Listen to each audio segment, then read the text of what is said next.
পুরানো এক বন্ধুকে খুঁজি, জানি না দেখা হলে সে চিনতে পারবে কিনা। জানি না সে কেমন আছে।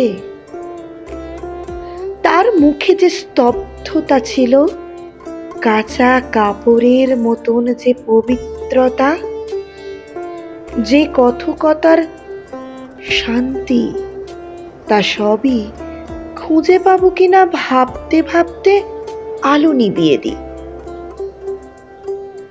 দীর্ঘ আমাদের অতীত, দীর্ঘ সব শাল পলাশ, মহুয়ার বন, ঝাউ গাছের সারি, দীর্ঘ সব ছায়া, অথচ মনে হয় আজ আর কোথাও দাঁড়ানোর জায়গা নেই। পুরানো এক বন্ধুকে খুঁজবো বলে